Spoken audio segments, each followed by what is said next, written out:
Graça, paz e misericórdia da parte de nosso Senhor Jesus Cristo. Bem-vindo para mais uma escola bíblica dominical, onde nós estamos estudando acerca do avivamento. Aviva, ó Senhor, a tua obra. E a lição de hoje é a lição de número 10, que vai trazer avivamento na vida espiritual do crente. Assim, em outras palavras, o avivamento na vida pessoal. E o tópico primeiro vai falar o avivamento na vida do salmista. O comentarista ele vai se ater aqui no Salmo 63 e também no Salmo 68. Ele vai fazer aqui falar do avivamento na vida do salmista. E no tópico 2 vai tratar o avivamento espiritual do crente. E no tópico 3 a vida pessoal e familiar do crente avivado.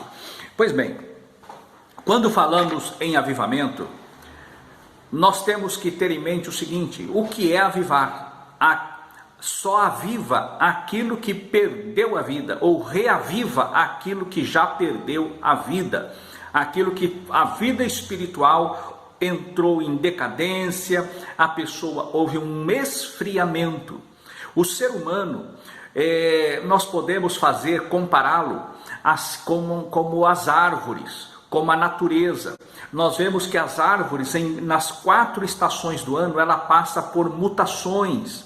Há um período que é chamado de dormência das árvores. Naquele momento onde ela cai as folhas secam, amarelam, e ela vai perdendo as suas folhas. No entanto, quando vem as chuvas, então brota outra vez o vigor, brota novamente aqueles ramos novos, as folhas novas. Logo após as folhas novas vêm as flores, e logo após as flores vêm os frutos, e após a colheita dos frutos novamente há este ciclo de renovação na vida vegetal.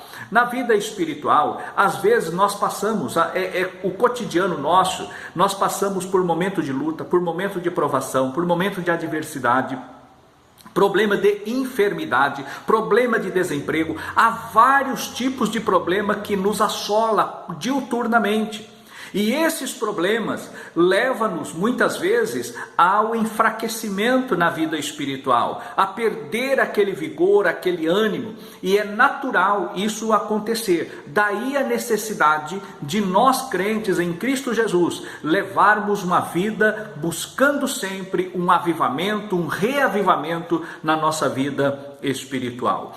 Aqui bem exemplificado pelo nosso comentarista, pastor Elinaldo Renovato, que o salmista, apesar de todas as adversidades, no caso de Davi, apesar de todas as adversidades que Davi passou, ele sempre lançou uma palavra de ânimo, uma palavra de conforto, uma palavra de renovo. Mas onde ele buscou o renovo? Onde ele buscou o conforto? Em Deus.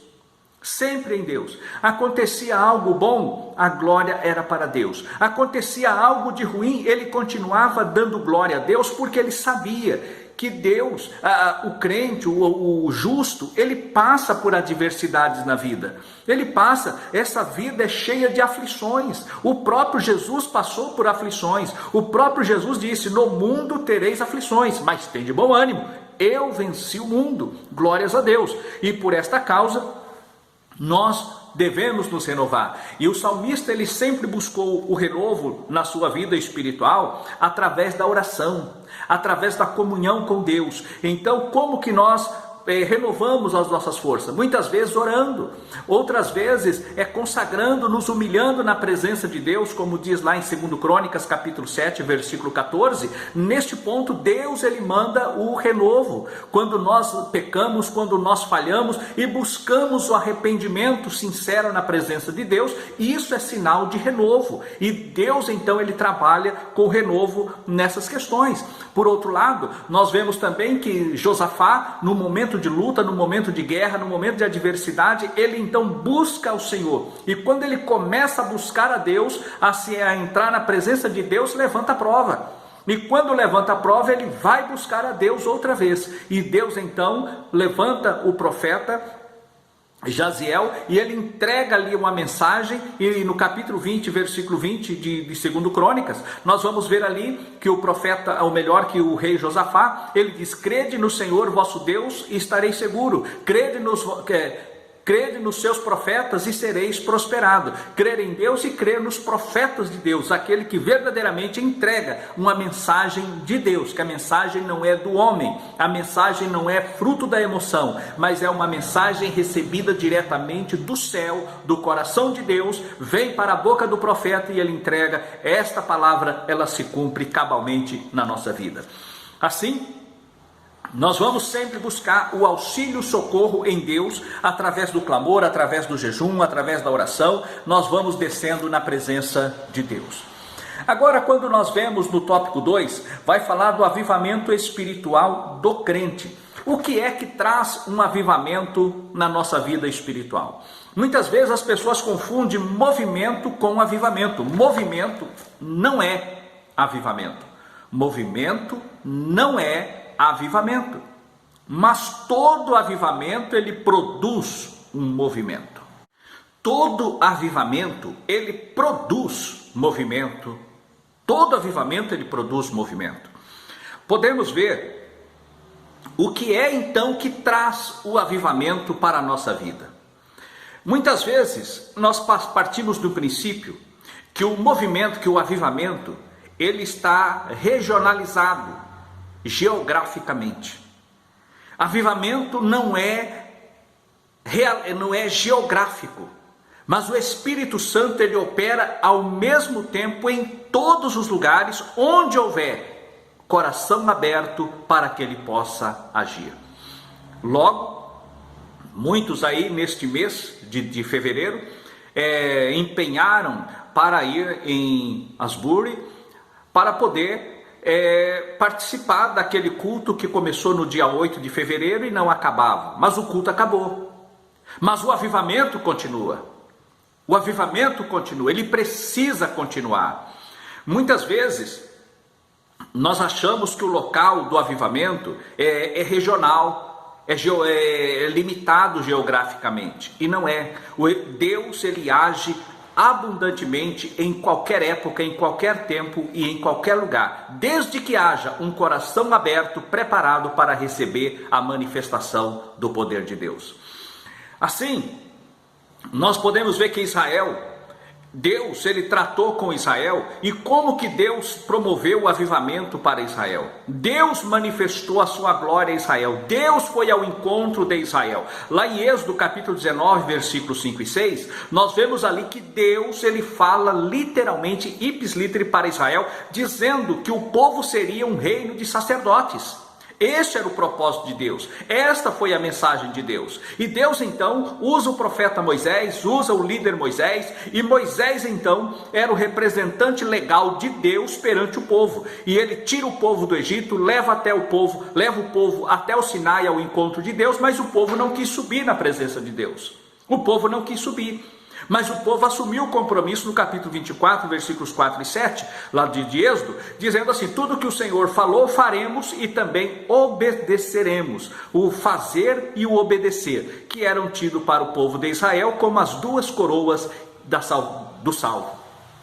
Mas lá em Lamentações, no capítulo 4, nós vamos ver o profeta Jeremias dizendo o seguinte: caiu a coroa da nossa cabeça, ai de nós, porque pecamos. Mas agora lá em Apocalipse, no capítulo 3, nós vamos ver ali, quando o Senhor escreve a carta de Laodiceia: guarda o que tens, para que ninguém tome a tua coroa. Glórias a Deus. Quando nós vamos para a primeira epístola de Pedro, no capítulo 2, versículo 5 e no versículo 9, nós vamos ver ali que a mesma palavra que Deus mandou para Israel, Deus agora transfere esta palavra, esta promessa à igreja, fazendo o crente como um reino, fazendo da igreja um reino sacerdotal, de reis e sacerdotes.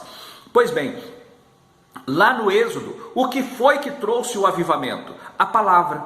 Deus manifestou, Deus deu a palavra para o povo. Primeiro Deus tirou do Egito. Primeiro Deus julgou o Egito, arrancou o povo do Egito, levou o povo para o deserto, e lá Deus se revelou ao povo ali no Monte Sinai, que todo o monte fumegava e Deus falou diretamente com o povo. Aí nós vamos encontrar, mas ali mesmo em Êxodo, que os anciãos de Israel foram levados por Moisés na presença de Deus, e a Bíblia diz que havia um trono de cor de safira. Eles viram o trono de Deus e assentaram abaixo do trono, e ali eles comeram e beberam na presença de Deus. Aí nós vamos olhar para o Novo Testamento, como aconteceu. Jesus, ele veio trazendo uma mensagem de arrependimento. O Senhor veio trazendo a mensagem de arrependimento, trazendo o povo para Deus, mostrando a essência para que o homem possa chegar a Deus, é arrepender-se dos seus pecados. O Senhor Jesus, e ao trazer isso, ele faz ali, como Moisés arrancou Israel do Egito, o Senhor Jesus agora, ele vai para a cruz. Não foi o cordeiro pascal, o cordeiro lá da Páscoa, mas o próprio Jesus, o cordeiro de Deus que tira o pecado do mundo. Ele foi para a cruz, abrindo então o caminho para a salvação. Assim como Deus se manifestou lá no Sinai para o povo de Israel, agora nós vemos no Pentecoste a glória de Deus, o Espírito de Deus descendo sobre o colégio apostólico de discípulos que ali estavam no cenáculo, e todos foram cheios do Espírito Santo. A partir daí, eles começaram então a cumprir Atos 1 e 8, quando o Senhor Jesus disse: ficai na cidade de Jerusalém, até que do alto sejais revestido de poder, e ser-me-eis testemunha, tanto em Jerusalém, como em toda a Judéia, Samaria e até aos confins da terra. Mas no curso da história de Israel, nós vamos ver que Deus sempre trabalhou com avivamentos. E nós vamos encontrar, primeiramente nós falamos que um dos grandes avivamentos que aconteceu na Bíblia, nós temos ali o relato do Antigo Testamento, depois de Moisés, foi o avivamento trazido por Samuel. Mas onde começou o avivamento de Samuel? Onde começou aquele avivamento? O avivamento, ele começou, não foi em Samuel, começou em Ana. Muitas vezes nós achamos que ele vem do geral para o particular, que Deus ele abençoa de forma generalizada e nós entramos debaixo desta bênção generalizada para sermos nós então avivados. É o contrário. O avivamento ele começa no individual. O avivamento de Israel começou em Ana. Quando ela vai clamar a Deus, ali ela clama, ela desce na presença de Deus, e ali, mesmo fora da direção de Deus, o sacerdote, ele diz: seja feito conforme que o Senhor faça, responda, te conceda a petição que lhe pediste, porque ela disse: não tenha a tua serva por filha de Belial, até porque o sacerdote a teve por ébria, por uma mulher ébria, envolta no vinho, tomada pelo vinho. Mas ela disse: não, das angústias da minha alma eu tenho falado com o Senhor até agora. E ele fala que o Senhor conceda a petição que lhe pediste. E a Bíblia diz que quando ela levanta daquele lugar, o seu semblante já não era triste, ela já estava alegre, porque ela sentiu o renovo dentro de si. E agora ela levantou, comeu, bebeu. A sua perseguidora, a sua competidora não entendeu o que estava acontecendo. As pessoas, Eucana não entendeu o que estava acontecendo, mas o fogo de Deus já estava aceso no coração de Ana. Ela volta para casa alegre, ela come alegre, vive alegre, volta para casa alegre, e o Senhor cumpre a sua palavra. Ela concebe a Samuel, e agora o menino nasce, e ele vai: vamos subir novamente ali para sacrificar ao Senhor. Ela disse: não, sobe primeiramente sobe você, e eu ficarei com o menino até que termine de amamentar. Quando o menino foi desmamado, aí ela cumpre o seu voto, porque ela disse assim: se o Senhor me der um filho varão, eu o entregarei ao Senhor por todo o dia da sua vida. E ela leva o menino então para cá, para o sacerdote. Ela diz: por este menino orava eu. E agora eu trouxe para que ele viva na presença do Senhor. E aquele menino cresceu, foi juiz, foi sacerdote, ele julgou a Israel, ele foi profeta, e a Bíblia diz que ele foi confirmado por profeta desde Dan até Berseba. Todo Israel viu que Samuel, ele estava sobre ele o Espírito para profetizar. E assim, ele vai e começa então a batalha contra os filisteus. E naquela batalha ele coloca uma pedra entre Mispa e Sem e diz: até aqui, e chama Ebenezer, até aqui nos ajudou o Senhor. O que vemos? Este avivamento, o Senhor começando a trabalhar contra os filisteus. Mas esse trabalhar já começou também num coração avivado. A mulher de Manoá, lá atrás, no capítulo 13 de Juízes, nós vamos ver uma mulher estéril. E ali o Espírito Santo viu naquele coração que tinha um avivamento. E ele manda uma promessa e fala: olha só, o menino que está, ele será nazireu desde o ventre. E ele começará a libertar a Israel da mão dos filisteus. Começará, e não que terminaria. Ele começaria, Sansão começou a libertar Israel da mão dos filisteus. Veio Samuel, trabalhou, conquistou, veio adiante, veio Saul, mas a conclusão, ela se deu em Davi. Quando Davi, então, ele domina totalmente e elimina os filisteus. Isso mostra que Deus, ele age em corações avivados, do particular para o geral. Quando Israel é levado cativo para a Babilônia, depois o povo regressa, e por volta do ano 457, 444, Deus, ele então desperta o coração de quem? De Neemias. E Neemias, com o coração despertado, ele ora, ele jejua, ele consagra, ele volta para Jerusalém. E no capítulo 8, no versículo 8 de Neemias, ele diz algo assim. Ele começa assim, no versículo, ou melhor dizendo, no versículo 2, ele diz o seguinte: assim Esdras, o sacerdote, trouxe a lei perante a congregação,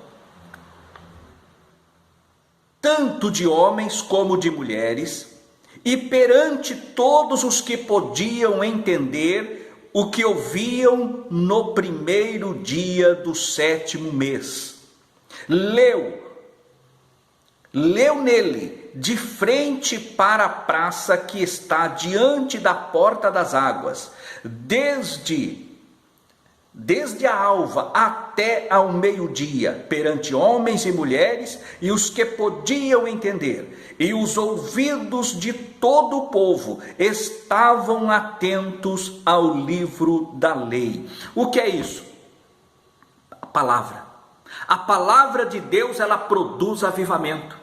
Muitos querem fazer avivamento trazendo aí mensagem coaching, mensagem egocêntrica, hino egocêntrico, pregação egocêntrica, que exalta o homem, eleva o homem, mas não fala para o homem se arrepender, mas não fala para o homem descer do seu ego e confiar em Deus. Muito pelo contrário, são mensagens coaching. Essa é uma praga, um veneno que está sendo lançado dos nossos púlpitos e está aí trazendo, ao invés de trazer avivamento, traz frustrações e esfriamento espiritual. Mas aqui nós encontramos que no versículo 8 desse mesmo capítulo 8 de Neemias, nós vamos encontrar: e leram no livro da lei de Deus, e esclarecendo-a e explicando o sentido, de modo que o povo pudesse entender o que se lia. Palavra de Deus é a palavra que provoca o avivamento, porque a palavra ela bate, ela quebra, ela esmiuça a penha. A palavra de Deus, ela é como um martelo. Nós vamos ver em Atos dos Apóstolos, no capítulo 17 de Atos dos Apóstolos, algo que foi semelhante a isso. Na viagem missionária de Paulo, ele perseguido de cidade em cidade, de repente ele chega a Tessalônica.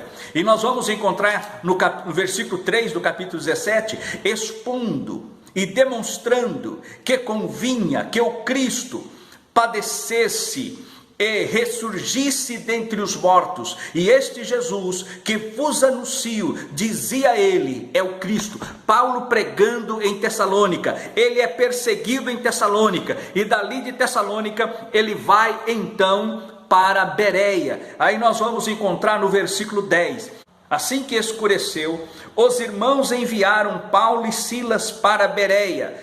Tendo eles chegado lá, foram à sinagoga dos judeus. Ora, estes foram mais nobres do que os de Tessalônica, pois de bom grado receberam a palavra, examinando cada dia nas escrituras se estas coisas eram assim. O que nós vemos aqui, palavra de Deus, e o povo ia pesquisar na palavra, consultar na palavra, daí os nomes, comunidade bereana, igreja bereana, colégio bereano, porque eles amavam a palavra de Deus. Daí mostra que o avivamento, ele parte do particular para o geral, e não ao contrário disso. E o que é que traz a palavra? O que é que traz o avivamento? O avivamento, ele é pessoal, ele é particular. Aí nós vamos para a conclusão da nossa lição. Nós vamos então a vida pessoal e familiar do crente avivado. Porque o crente, irmão, ele tem que ser crente. O lugar mais fácil para ser crente é dentro da igreja. É o lugar mais fácil para ser crente. Agora o lugar mais difícil de ser crente é dentro da própria casa. Os vizinhos vão dizer se você é ou se você não é crente, se você dá ou não dá testemunho. No seu trabalho, os seus colegas de trabalho vão dizer se você dá ou não dá testemunho da vida de um verdadeiro servo de Deus. Na escola, no colégio, na faculdade, daremos nós testemunho se somos ou se não somos. Agora, na igreja é o lugar mais fácil para ser crente. É o lugar mais fácil para você dar testemunho, é dentro da igreja, porque do templo, durante o culto. Esta é uma realidade. Mas nós precisamos de uma vida pautada pela palavra. Diz o nosso comentarista: a palavra de Deus alerta para ter cuidado consigo mesmo e da doutrina e perseverança a respeito do que tem aprendido. Está em 1 Timóteo, capítulo 4, versículo 16, Paulo escrevendo a Timóteo: tem cuidado de ti mesmo e da doutrina, o cuidado pessoal. Lá, quando Paulo vai escrever também, ou melhor, ele vai discursar ali em Cesareia, né, despedindo dos anciãos de Éfeso, lá em Atos capítulo 20, ele vai dizer o seguinte: para que tenha cuidado, né, de vós mesmo e do rebanho de Deus, que ele comprou com seu próprio sangue. Então ali ele alerta os anciãos, ele alerta a liderança a ter cuidado consigo mesmo e também do rebanho que o Senhor confiou. Nós vamos encontrar ainda que Deus, ele trabalha na nossa vida familiar. Deus, ele tem uma preocupação. No caso de Sansão, como eu disse há pouco, o caso de Sansão, Deus entrou na casa de Manoá e ali ele visitou aquela família e lá ele promoveu. E o que aconteceu naquela casa? Fizeram um culto, o anjo apareceu, recebeu a mensagem de Deus, construiu um altar, ofereceram holocausto, e o anjo se manifestou ali, subiu, enquanto o sacrifício era consumido pelo fogo, o anjo subiu pela chama. Isso mostra a aceitação de Deus, isso mostra que a nossa casa tem que ter altar. Nós temos que ter o nosso altar particular, o nosso altar individual e também o altar na nossa casa, na nossa família. Nós vamos ver ainda que a questão, porque muitas vezes, irmãos, a pessoa, ela se esquece que antes de falar, nós temos que viver o Evangelho. O Evangelho de Cristo, a maior pregação do Evangelho é a nossa vida pessoal, é o nosso testemunho. O nosso testemunho é a voz mais alta que o mundo ouve. E aqui nós vemos que Deus, ele trabalha na vida pessoal. Nós vemos no caso de Abraão, Deus trabalhou na individualidade, na particularidade com Abraão. Abraão confiou em Deus e levou a sua casa, porque Deus diz lá no capítulo 18 de Êxodo, dizendo assim: porque ele há de confirmar a sua descendência a me obedecerem. E assim o fez. Abraão, ele obedeceu, ele foi fiel a Deus e confirmou seus filhos depois dele, a sua geração depois dele. Nós temos que dar exemplo à nova geração que está vindo, aos nossos filhos, aquelas pessoas que estão nos ouvindo, precisam olhar para nós e ver em nós o exemplo a ser seguido, um norte a ser dado para que o nome do Senhor seja glorificado. Então, o avivamento, ele começa na nossa vida pessoal, na nossa vida familiar. Lá em Neemias, no capítulo 8, nós vamos encontrar ali que as pessoas, desde o homem, mulher, criança, aqueles que podiam ter entendimento, ouviram a palavra. Hoje em dia, o que é que estão se fazendo? Hoje em dia vem a questão da pedagogia, e não sou contra o ensino. Não sou contra o preparo que a criança tem que ter ali, o seu momento particular, o seu momento individualizado para cultuar a Deus. Não é isso, uma coisa é uma coisa, outra coisa é outra coisa. Mas o que nós estamos vendo é uma geração que as crianças são criadas fora do ambiente de culto. Quando chega na adolescência, quando chega na fase de jovem, ele não quer mais cultuar na igreja. Ele quer ficar lá fora, ele quer cultuar em qualquer outro lugar, menos participar do culto, menos ouvir a palavra. Então, as nossas crianças, a formação, ela começa dentro da nossa casa, dentro de casa. Foi assim que formei os meus filhos, dentro da minha casa, fazendo o culto doméstico, lendo a palavra, ensinando e explicando a palavra. Porque é assim que nós vamos formar uma geração avivada para a glória do Senhor Jesus. Que Deus nos guarde, que Deus nos abençoe e nos dê vitória sempre. Amém.